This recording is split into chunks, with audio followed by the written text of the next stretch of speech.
বন্ধুরা, IDFC first ব্যাংকের quarterly result অ্যানাউন্সের পরে আজকে একদিনের ট্রেডিং সেশনে কোম্পানির শেয়ার প্রাইস 9% ডিসকাউন্টে ক্লোজিং দিয়েছে। কোম্পানির ফান্ডামেন্টালি কি কোনো বড়সড় লং টার্ম প্রবলেমের কারণেই শেয়ার প্রাইস ডিসকাউন্টে আসলো, নাকি রিটেল ইন্ডিভিজুয়াল ইনভেস্টরদের প্যানিক সেলিং করিয়ে স্ট্রং হ্যান্ড যাতে লোয়ার লেভেলে অ্যাকুমুলেট করতে পারে সেই গেম প্ল্যানটাই কোম্পানির মধ্যে চলছে কিনা, কোম্পানির কোয়ার্টারলি রেজাল্ট অ্যানালাইসিস করব। এবং যাদের এই কোম্পানি আমার মতন একটু হায়ার লেভেলে কেনা রয়েছে, যেমন আমার নিজের পোর্টফোলিওতে কোম্পানি আছে 18% নেগেটিভে ক্লোজিং হয়েছে, তো যাদের এরকম 15 বা 20% মতন টপে কেনা রয়েছে তাদের কি কোম্পানিটাকে অ্যাভারেজ করে আরো অ্যাকুমুলেট করে বাড়িয়ে নেওয়া উচিত কিনা, অথবা কোম্পানিতে যদি কোনো লং টার্ম প্রবলেম থাকে তাহলে এই কোম্পানি থেকে এক্সিট করে অন্য কোনো কোম্পানিতে ফ্রেশ ইনভেস্টমেন্ট করা উচিত কিনা। আশা করছি যদি ভিডিওটি প্রথম থেকে শেষ অবধি দেখেন তাহলে ইজিলি নিজেই ডিসিশন নিতে পারবেন।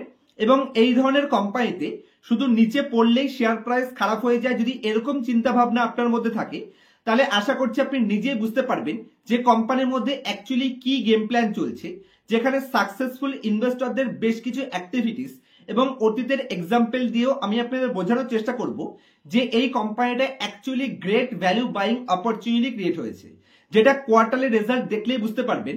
কারণ আমরা রিটেল ইন্ডিভিজুয়াল ইনভেস্টররা ম্যাক্সিমাম টাইম শুধু শেয়ার হোল্ডিং প্যাটার্নে যেই দেখেছে যে শেয়ার হোল্ডিং প্যাটার্নে প্রমোটার শেয়ার বিক্রি করেছে সেটা দেখেই কিন্তু রিটেল ইনভেস্টর প্যানিক সেলিং করে, আর সেই জায়গাতেই কিন্তু স্ট্রং হ্যান্ড অ্যাক্টিভিটিস আসে।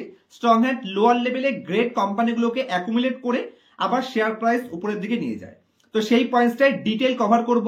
তার আগে চ্যানেলে নতুন হলে অবশ্যই চ্যানেলটি সাবস্ক্রাইব করবেন এবং পুরো ভিডিওটি দেখার পরে যদি মনে হয় কিছুটা হলেও পজিটিভ নলেজ গেইন হয়েছে তাহলে অবশ্যই ভিডিওটিকে লাইক করতে ভুলবেন না।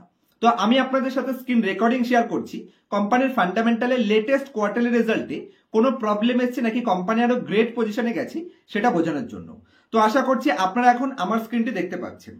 যদি আমি আইডিএফসি ফার্স্ট ব্যাংকের সবার প্রথমে একদম লেটেস্ট কোয়ার্টারলি রেজাল্টে কি চেঞ্জ হয়েছে সেটা বোঝানোর জন্য কোম্পানির কোয়ার্টারলি রেজাল্টে যাই, তাহলে যদি আমি সবার প্রথমে কোম্পানির এখানে ইয়ার অন ইয়ার বেসিসে অথবা কোয়ার্টার অন কোয়ার্টার বেসিসে দুদিক থেকেই কোম্পানির রেভিনিউ দেখি, তাহলে কোম্পানি আগের কোয়ার্টারে সেপ্টেম্বর 2024-এ যেখানে রেভিনিউ ছিল 8,957 কোটি সেখান থেকে ইনক্রিজ করেছে। এখানে তো কোনো ডাউন ট্রেন্ড নেই। যদি আমি কোম্পানির বটম লাইনে আসি তাহলে এখানেও কোম্পানির 212 কোটি থেকে ইনক্রিজ করে 340 কোটি করেছে। তো কোম্পানির লেটেস্ট কোয়ার্টার অন কোয়ার্টার বেসিসে পজিটিভ সাইন দেখিয়েছে। শুধুমাত্র কোম্পানির যদি আপনি ইয়ার অন ইয়ার বেসিসে দেখেন তাহলে 732 কোটির এগেইনস্টে কোম্পানি এখানে তার বটম লাইনকে রিডিউস করেছে। এখানে স্ট্রং হ্যান্ড অ্যাক্টিভিটিস কিভাবে হয়, যখন স্ট্রং হ্যান্ড আপনাদের বোঝাবে তখন কোম্পানির রেভিনিউতে তো গ্রোথ হয়েছে, এখানে পজিটিভ সেটা তারা বলবে না। তারা যেখানে যেখানে নেগেটিভ বোঝানোর সেই জায়গাটাকেই তারা নেগেটিভ বোঝাবে। তো এখানে আগের বছরে কোম্পানির 732 কোটি বটম লাইন ছিল, সেটা তো রিডিউস হয়েছে। সেইভাবে যদি আপনি দেখেন তাহলে তো অবশ্যই কোম্পানির মধ্যে নেগেটিভ সাইন রয়েছে। কিন্তু কোয়ার্টার অন কোয়ার্টার যদি আগের বছরটাকেই দেখতে হতো তাহলে তো কোম্পানি লাস্ট 3টে কোয়ার্টার ধরেই রিডিউস করছিল, তো অ্যাকচুয়ালি প্যানিক হয়ে যাওয়ার কথা ছিল। এখন তো কোয়ার্টার অন কোয়ার্টার বেসিসে কোম্পানি ইনক্রিজ করেছে তার টপ লাইন এবং বটম লাইন দুদিক থেকেই, তাই তো সেই হিসেবে কোম্পানিতে পজিটিভ সাইন আসার কথা, কিন্তু শেয়ার প্রাইস এখানে ধুলাই পিটিয়ে হলো। আমি যদি কোম্পানির আরেকটু ডিপে ঢুকি যে কোম্পানির এনপিএ নন পারফর্মিং অ্যাসেটে কি চেঞ্জ হয়েছে, মানে কোম্পানি যে এখানে তার বটম লাইনকে রিডিউস করলো তার কারণ কি, এটা দেখানোর জন্য যদি আমি কোম্পানির র PDF file latest PDF file download করি, যেটা কিছু কোয়ার্টার আগেই ঠিক পাঞ্জাব ন্যাশনাল ব্যাংকের যেই এক্সাম্পলগুলো দেখিয়েছিলাম এই কোম্পানিতে ঠিক সেম জিনিসটাই হচ্ছে। যদি আমি এখানে এনপিএ সার্চ করে নিই, এনপিএস দিয়ে সার্চ করে নিলাম, দেখুন কোম্পানির একদম যদি অ্যামাউন্ট হিসেবে নেট এনপিএ দেখি তাহলে কোম্পানির নেট এনপিএ এখানে দেখুন 4 নম্বর কলমের রোমান 4-এর A B actually amount of net NPA. তো যদি আমি কোম্পানির এখানে অ্যামাউন্ট অফ নেট এনপিএ দেখি তাহলে এখানে কিন্তু কোম্পানির মধ্যে পজিটিভ সাইন রয়েছে। এখানে প্রত্যেকটা ডেটা কিন্তু ল্যাক্সে দেওয়া রয়েছে, আপনাকে ক্রোরে কনভার্ট করতে হবে। দেখুন এখানে ভালো করে দেখুন, এটা হচ্ছে কোম্পানির আগের বছরের কোয়ার্টারলি রেজাল্ট আর এটা হচ্ছে কোম্পানির লেটেস্ট কোয়ার্টারলি রেজাল্ট, লেফট সাইডে লেটেস্ট কোয়ার্টারলি রেজাল্ট। তো সেই হিসেবে যদি আমি কোম্পানির এখানে এনপিএ দেখি তাহলে কোম্পানির এনপিএ তো অ্যাকচুয়ালি রিডিউস হয়েছে। ভালো করে দেখুন রোমান 4-এর B amount of net NPAs, এখানে যদি আমি লাস্টের দুটো ডিজিট বাদ দিয়ে দিই তাহলে এই কোম্পানির আমি অ্যাকচুয়ালি ডেটাটা পেয়ে যাব। ভালো করে দেখুন যেখানে কোম্পানির আগের বছরে এনপিএ ছিল 1250 কোটি, সেটাকে রিডিউস করে 1161 কোটি করেছে। তাহলে হিসাব মতন তো কোম্পানি তার এনপিএ কে রিডিউস করলো, তাহলে এটা পজিটিভ সাইন হওয়া দরকার।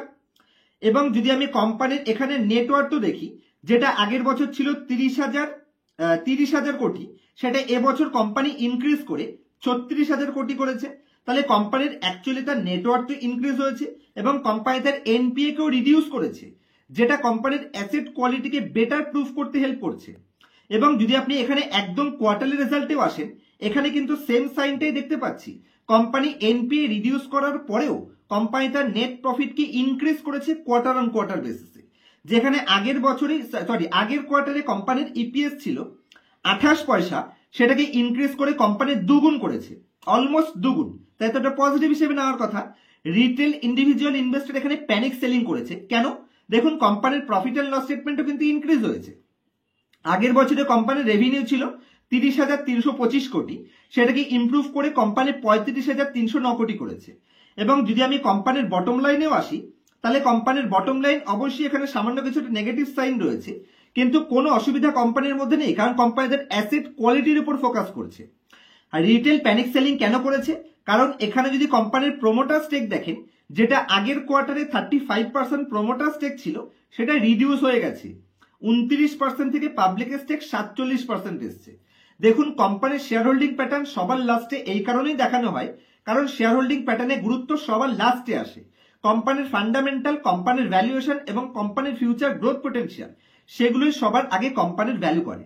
এখানে এফআইআই, ডিআইআই, প্রোমোটার বিক্রি করেছে, সমস্ত স্টেক কিন্তু রিটেলের কাছে আসেনি। এখানে সবার প্রথমে এফআইআই, যেখানে ওভারঅল ইন্ডিয়ান মার্কেট থেকে শেয়ার সেলিং করছে, তারা এই কোম্পানিতে 8% স্টেক ইনক্রিজ করলো। ডিআইআই কন্টিনিউ শেয়ার পারচেস করছে লাস্ট ছখানা কোয়ার্টার ধরে 3% থেকে ডিআইআই এখানে স্টেককে 5% থেকে ইনক্রিজ করে 16.14% নিয়ে গেছে। লেটেস্ট রেজাল্টেও এখানে ডিআইআই তাদের স্টেককে অ্যাভারেজ 5% ইনক্রিজ করেছে। গভর্নমেন্টে এখানে বিভিন্ন আদার্স ব্যাংকগুলো তারাও এই কোম্পানির স্টেককে ইনক্রিজ করেছে 3% থেকে 9%। গভর্নমেন্টের মধ্যে কারা এখানে স্টেক নিয়েছে? President of India. এর মধ্যে যদি আপনি আসেন, তাহলে এরা হচ্ছে স্টেকগুলো নিয়েছে। তাহলে একদম সিম্পল পয়েন্টস, এখানে গভর্নমেন্ট স্টেক ইনক্রিজ করছে, এফআইআই স্টেক ইনক্রিজ করছে, ডিআইআই স্টেক ইনক্রিজ করছে, তার মানে স্ট্রং হ্যান্ডের অ্যাক্টিভিটিস বাড়ছে। এখানে তারা লোয়ার লেভেলে অ্যাকুমুলেট করছে। আর আজকে লোয়ার লেভেলে যে 9% ডিসকাউন্টে গেল, স্ট্রং হ্যান্ড মাল উঠিয়ে নিল। ভালো করে দেখুন, যদি আমি পাবলিকের পাশে প্লাসে টাচ করি, এখানে একজনের নাম আপনি দেখতে পাচ্ছেন, আশিস ধাওয়ান। ভালো করে দেখবেন, আশিস ধাওয়ান লেটেস্ট কোয়ার্টারে 1.19% স্টেককে ইনক্রিজ করেছে।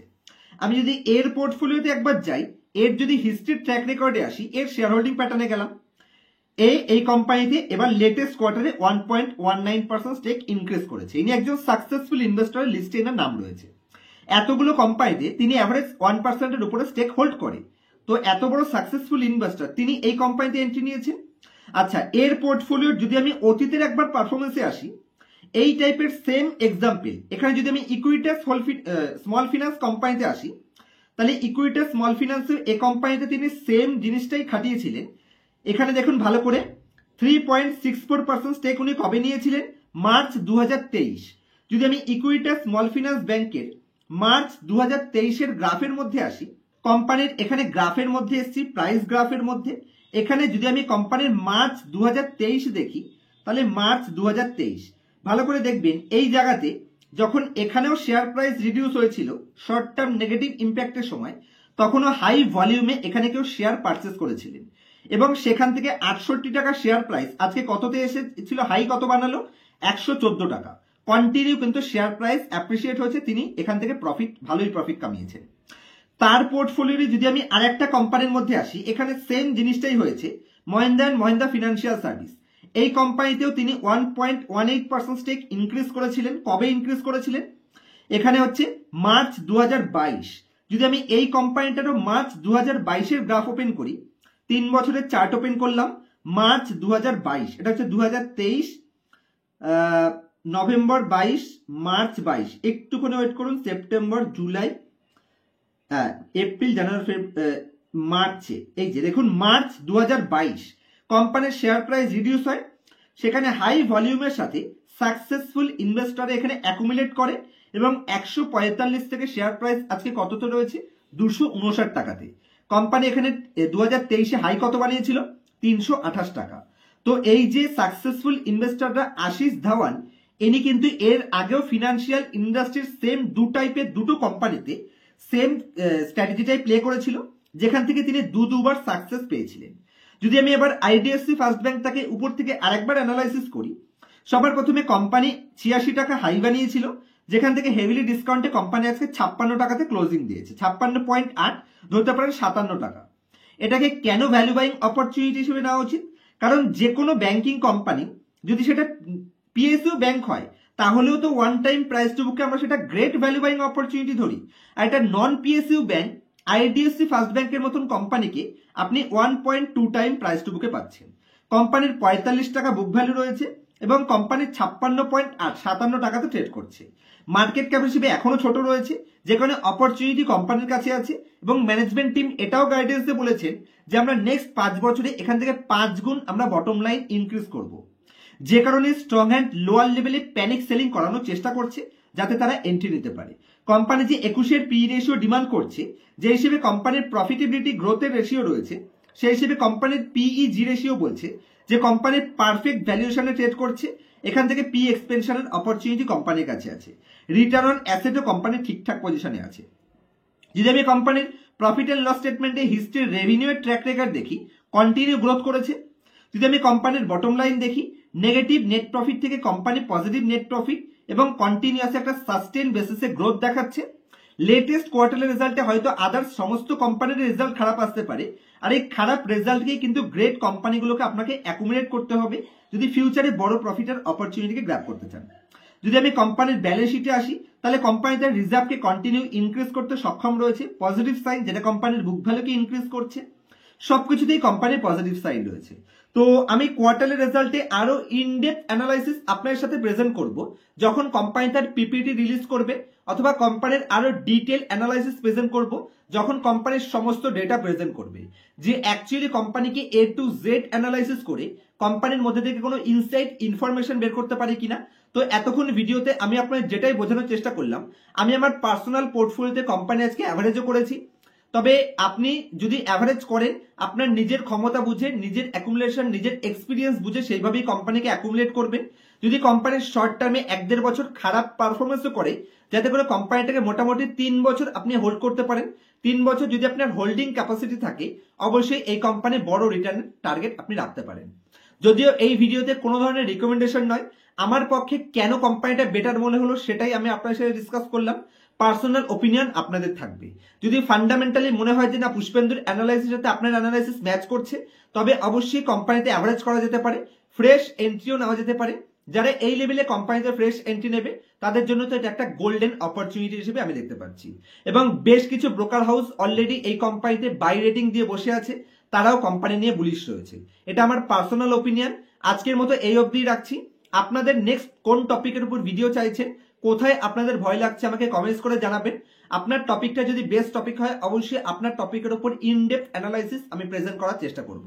আর আমার কাছ থেকে যদি পার্সোনাল ক্লাসে এ টু জেড ফান্ডামেন্টাল কিভাবে কোম্পানি সিলেকশন করবেন, কোম্পানির ভেতরে ঢুকে কোম্পানির ডুপ্লিকেট ডেটা কিভাবে আইডেন্টিফাই করবেন, আপনার কোম্পানি কোনো রকম করে ডেটা চুরি করে আপনাকে দেখানোর চেষ্টা করছে কিনা, অথবা কি করে পোর্টফোলিও তৈরি করবেন, এই কোম্পানিগুলো কোথা থেকে খুঁজে বের করবেন, কোম্পানির ভ্যালুয়েশন, সমস্ত জিরো থেকে অ্যাডভান্স লেভেল অ্যানালাইসিস পার্সোনাল ক্লাসে শিখে লং টার্ম ওয়েলথ ক্রিয়েশন যদি আপনি করতে চাইছেন, তাহলে অবশ্যই পার্সোনাল ক্লাসে অ্যাড হতে পারেন।